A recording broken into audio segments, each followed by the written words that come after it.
শিক্ষাৰ্থীসকল, আজি মই তোমালোকক পূৰ্ণ সংখ্যা পাঠটোৰ পূৰণৰ ধৰ্মৰ বিষয়ে ক'বলৈ লৈছোঁ। এতিয়া পূৰ্ণ সংখ্যাৰ পূৰণৰ ধৰ্ম। এতিয়া ইয়াত 1 নম্বৰত মই লিখিছোঁ আবদ্ধ ধৰ্ম, ক্ল'জাৰ প্ৰপাৰ্টি। মই ইয়াত লিখিছোঁ চোৱা, 2 × 3 = 6, মানে 2 আৰু 3 দুটা পূৰ্ণ সংখ্যা আৰু 2 আৰু 3 পূৰণফল 6 এটা পূৰ্ণ সংখ্যা। একেদৰে 4 × 3 = 12, ইয়াত 4 আৰু 3 দুটা পূৰ্ণ সংখ্যা আৰু 4 আৰু 3 পূৰণফল 12টো এটা পূৰ্ণ সংখ্যা। একেদৰে 10 × 100 = 1000, ইয়াতো 10 আৰু 100 পূৰ্ণ সংখ্যা আৰু ইহঁতৰ পূৰণফল 1000টো এটা পূৰ্ণ সংখ্যা। তাৰমানে আমি কি দেখিলোঁ যে যিকোনো দুটা পূৰ্ণ সংখ্যাৰ পূৰণফল সদায় এটা পূৰ্ণ সংখ্যা হয়, আৰু এই ধৰ্মটোকেই পূৰ্ণ সংখ্যাৰ পূৰণৰ ক্ষেত্ৰত আবদ্ধ ধৰ্ম বুলি কোৱা হয়। তাৰপিছত 2 নম্বৰ লিখিছোঁ ক্ৰম বিনিময় বিধি বা ক্ৰম বিনিময় ধৰ্ম। এইটো কমুটেটিভ প্ৰপাৰ্টি। এতিয়া কি হয় যে ইয়াত মই লিখিছোঁ 1 নম্বৰ উদাহৰণত 5 × 7 = 35 পাইছোঁ আৰু 7 × 5 = 35 পাইছোঁ। গতিকে কি হ'ল যে আমি যিহেতু দুইটাৰে উত্তৰটো 35 পাইছোঁ, গতিকে 5 × 7 = 7 × 5। তাৰমানে ইয়াত 5টো প্ৰথম স্থানত আছিল, ইয়াত দ্বিতীয় স্থানত লিখিলোঁ। একেদৰে 7টো ইয়াত দ্বিতীয় স্থানত আছিল, ইয়াত প্ৰথম স্থানত লিখিলোঁ। তাৰমানে সংখ্যা দুটাৰ ক্ৰমটো সলনি কৰি দিলোঁ আৰু দিয়াৰ পিছত আমি দেখিছোঁ দুইটাৰে উত্তৰ একে ওলাইছে। গতিকে 5 × 7 = 7 × 5। যিহেতু ক্ৰমটো সলাইছোঁ, সেইকাৰণে এই বিধিটোক ক্ৰম বিনিময় বিধি বুলি কোৱা হয়। একেদৰে 15 × 0 = 0 আৰু 0 × 15 = 0। তাৰমানে 15 × 0 = 0 × 15, মানে 15 আৰু 0ৰ ক্ৰম সলনি কৰোঁতে আমি মানটো একেই পাইছোঁ। গতিকে আমি যদি এতিয়া 5 নধৰি এইটোক A বুলি কওঁ, এইটোক B বুলি কওঁ, তেতিয়াহ'লে A × B এইটো হ'ব, মানে এইটো হ'ব A × B আৰু এইটো হ'ব B, এইটো হ'ব A = B × A হ'ব। তাৰমানে যিকোনো দুটা পূৰ্ণ সংখ্যা A আৰু B ৰ ক্ষেত্ৰত A × B = B × A, অৰ্থাৎ সংখ্যা দুটাৰ ক্ৰম সলনি কৰিলে পূৰণফলৰ কোনো সলনি নহয়। আৰু এই ধৰ্মটোকেই কি বুলি কোৱা হয়? পূৰ্ণ সংখ্যাৰ পূৰণৰ ক্ৰম বিনিময় ধৰ্ম বা ক্ৰম বিনিময় বিধি বুলি কোৱা হয়। এতিয়া ইয়াৰ পিছত আমাৰ 3 নম্বৰ ধৰ্মটো হ'ল সন্মিলন বিধি।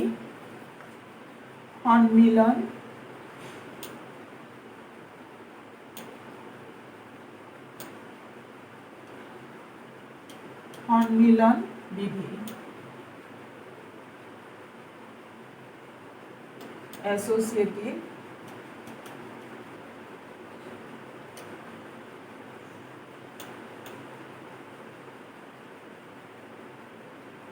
প্ৰপাৰ্টি।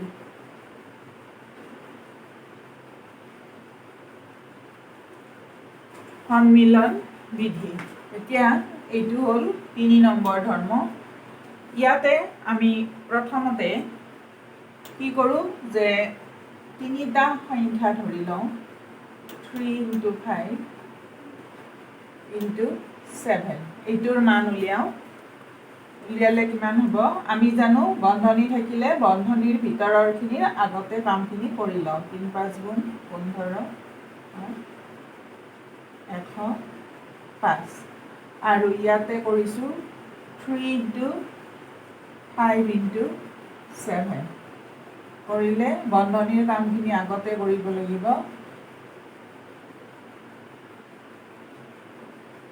এইটো হ'ল 105 তাৰমানে আমি দেখিলোঁ এইটোৰ আৰু এইটোৰ পৰা আমি দেখিলোঁ therefore 3 into 5 into 7 is equal to 3 into 5 into 7 পালোঁ এতিয়া আমি এইকেইটা 3 5 7 নধৰি যদি আমি এইটোক A বুলি ধৰোঁ এইটোক B ধৰোঁ এইটোক C ধৰোঁ তেতিয়া কি হ'ব A B C বুলি যদি ধৰি লওঁ 3 5 7 আমি কেইটামান নিৰ্দিষ্ট সংখ্যাৰ সলনি যদি আমি যিকোনো তিনিটা সংখ্যা A B C ধৰি লওঁ তেতিয়া আমি এইটোৰ পৰা কি লিখিব পাৰিম A into B into C এইটো is equal to এইটো A into B into C আৰু এই ধৰ্মটোকেই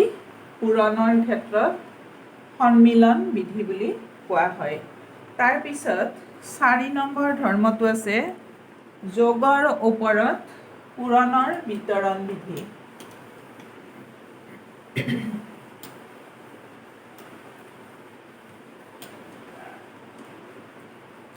যোগৰ ওপৰত পূৰণৰ বিতৰণ বিধি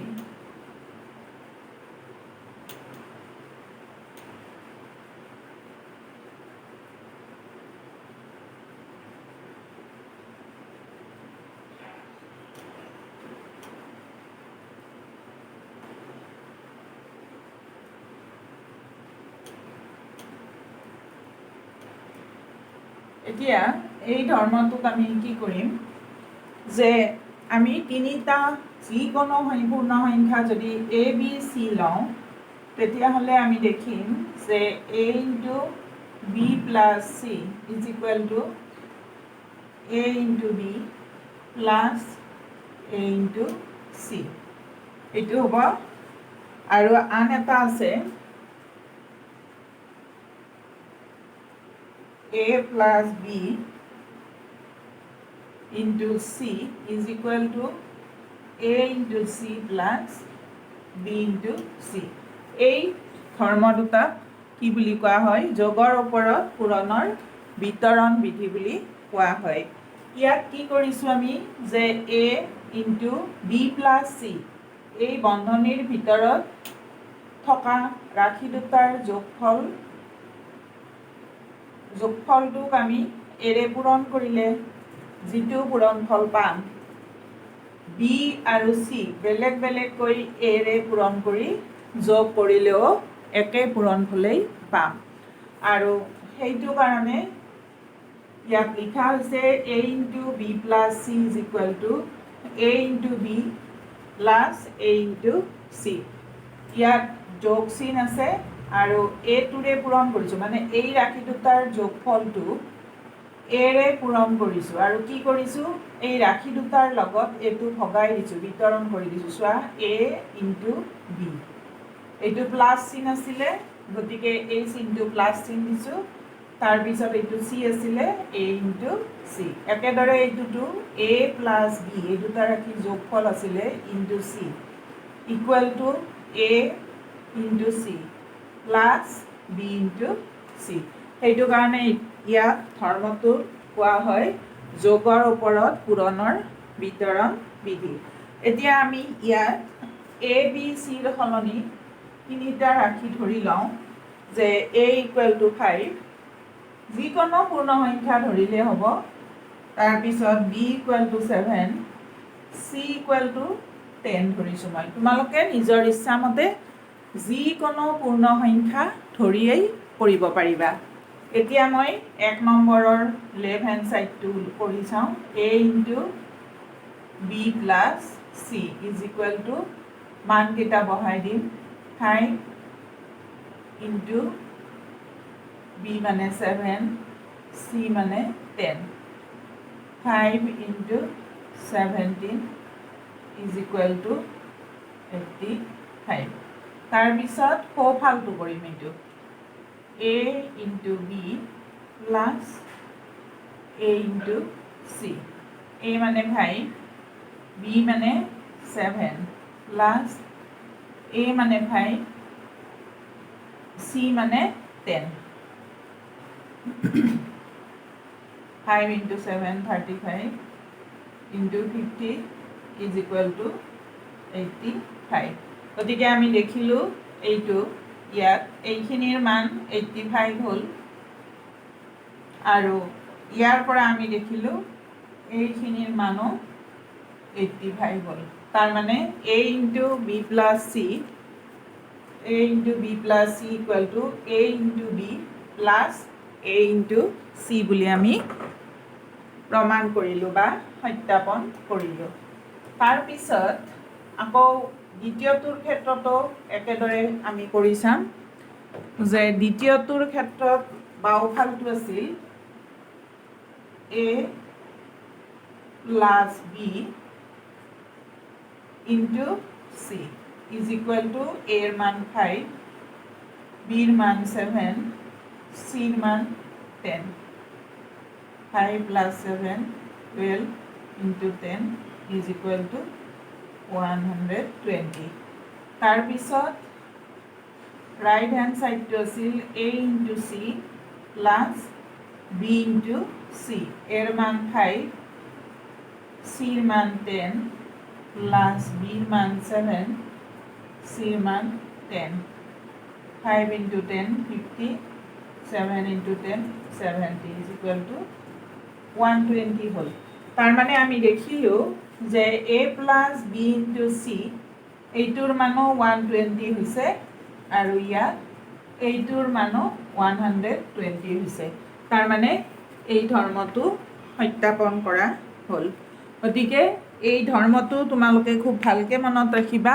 ধৰ্মটো ইতিমধ্যে তোমালোকে তৃতীয় শ্ৰেণীৰ পৰাই পঢ়ি আহিছা মাত্ৰ ধৰ্মটোৰ নামটোহে নাজানিছিলা তৃতীয় শ্ৰেণীত তোমালোকে এই ধৰ্মটোৰ সহায়ত খালি ঠাই পূৰ কৰি অংক কৰিছিলা চতুৰ্থটো কৰিছিলা আৰু 5ৰ পৰা ও কৰিছা 5টো কৰিছা গতিকে তোমালোকে মাত্ৰ নামটো জনা নাছিলা ধৰ্মটোৰ তাৰ পিছত নেক্সট 5 নম্বৰ ধৰ্মটো আছিল যে এটা পূৰ্ণ সংখ্যা শূন্যৰে পূৰণ কৰিলে পূৰণফলটো সদায় শূন্য হয় এইটো আমি জানোৱে যিকোনো সংখ্যাকে শূন্যৰে পূৰণ কৰিলে পূৰণফলটো সদায় শূন্য হয় তাৰ পিছত 6 নম্বৰ ধৰ্মটো আছিলে যিকোনো এটা পূৰ্ণ সংখ্যাক 1ৰে পূৰণ কৰিলে সেই সংখ্যাটোৱে পোৱা যায় যেনে ধৰা মই যদি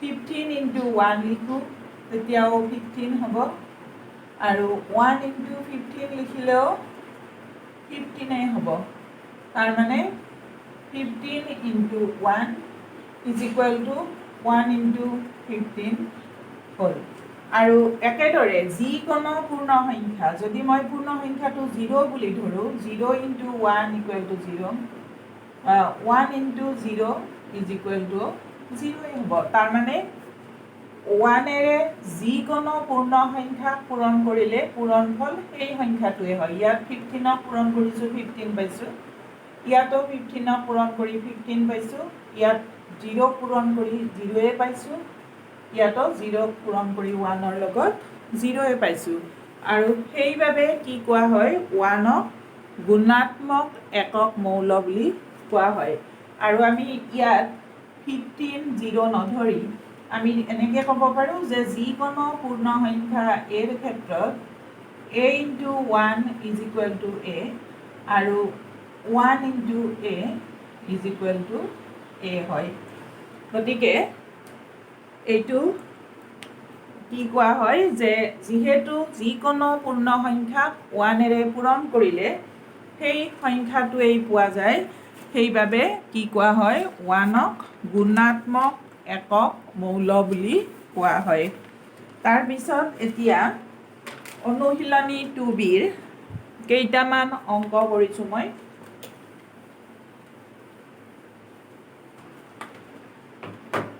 অনুশীলনী 2b ইয়াত 3 নম্বৰ অংকটো আছিল উপযুক্ত ক্ৰমত সজাই লৈ পূৰণফল উলিওৱা উপযুক্ত ক্ৰমত সজাই লৈ পূৰণফল উলিয়াব দিছে 1 নম্বৰ অংকটো আছিল এইটো।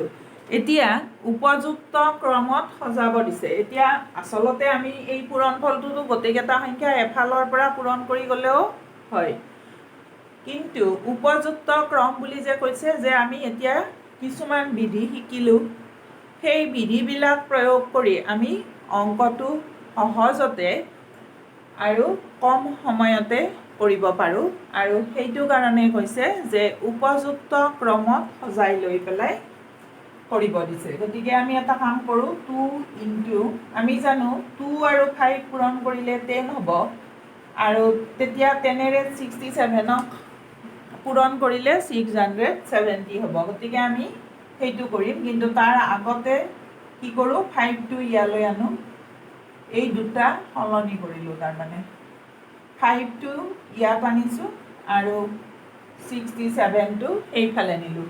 কি ধৰ্ম প্ৰয়োগ কৰিলোঁ? ক্ৰম বিনিময় ধৰ্ম।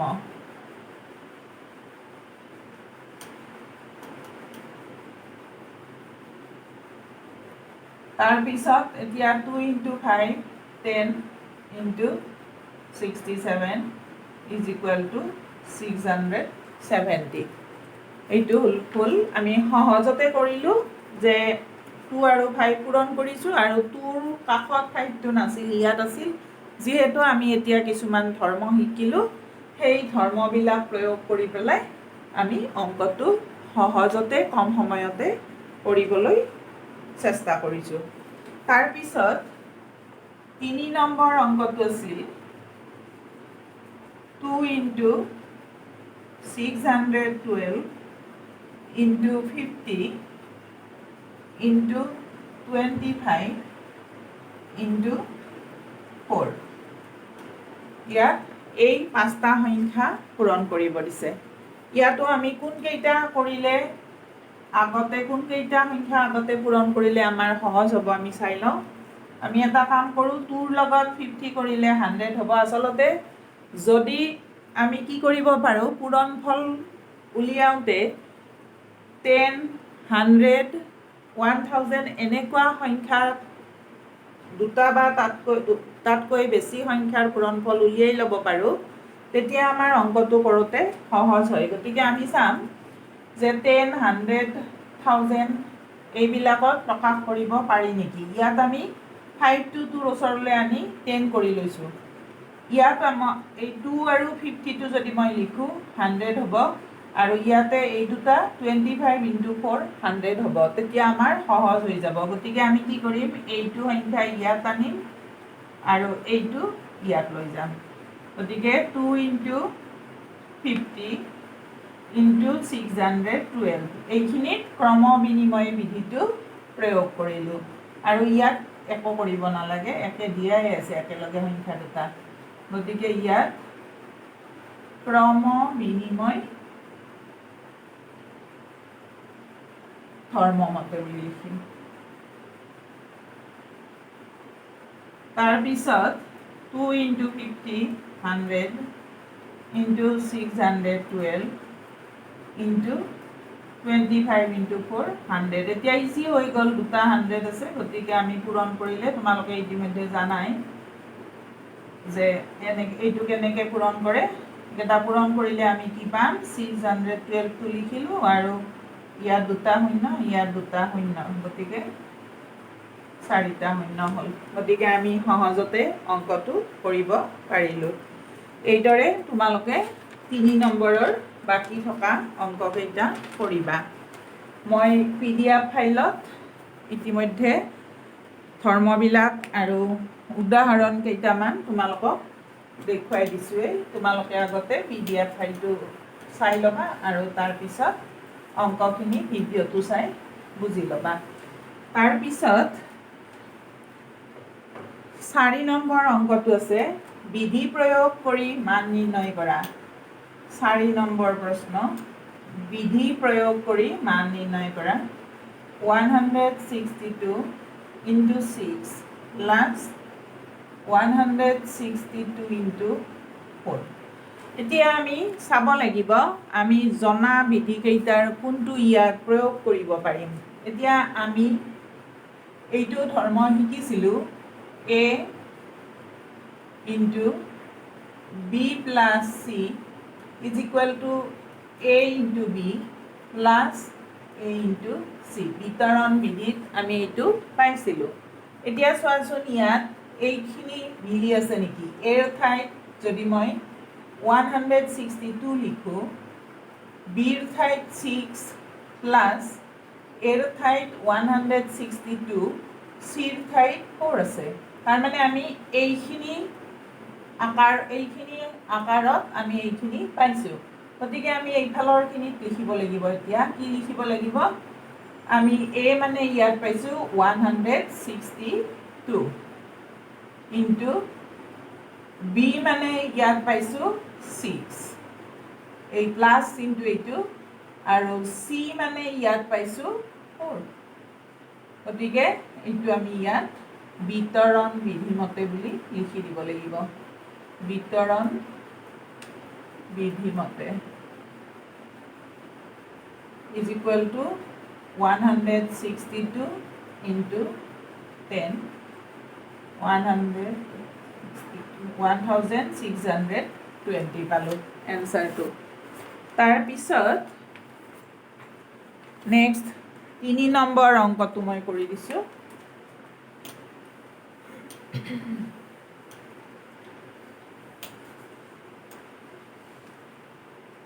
চাৰিৰ 3 নম্বৰ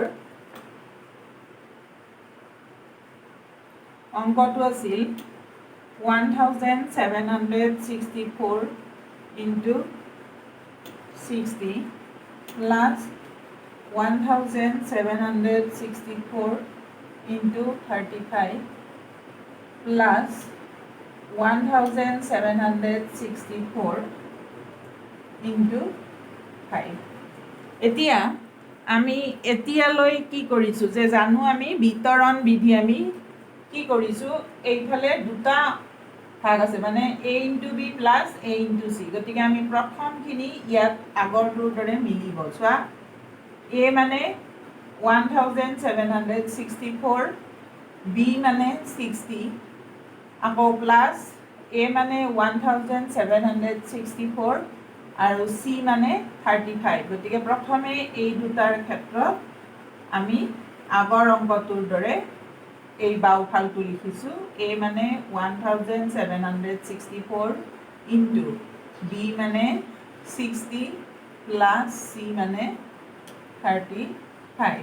এইখিনি একেই লিখিম, প্লাছ 1764 ইনটু 5। এতিয়া 1764 ইনটু 95 প্লাছ 1764 ইনটু 5। আকৌ আমি এইটো আকাৰত, এইখিনিৰ আকাৰত আকৌ পালোঁ।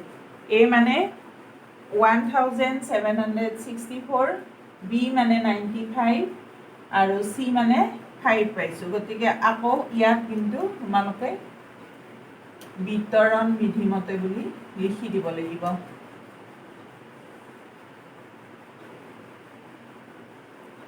ইয়াতো 1764 ইনটু 95 প্লাছ 5।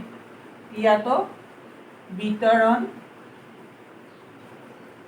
বিধিমতে বুলি লিখি দিবা। is equal to 1764 into 100 is equal to 1764 into 100 হ'লে দুটা শূন্য হ'ব। এইটো এনচাৰ। গতিকে এইদৰে তোমালোকে 4ৰ বাকী থকা প্ৰশ্নখিনি কৰিবা। ধন্যবাদ।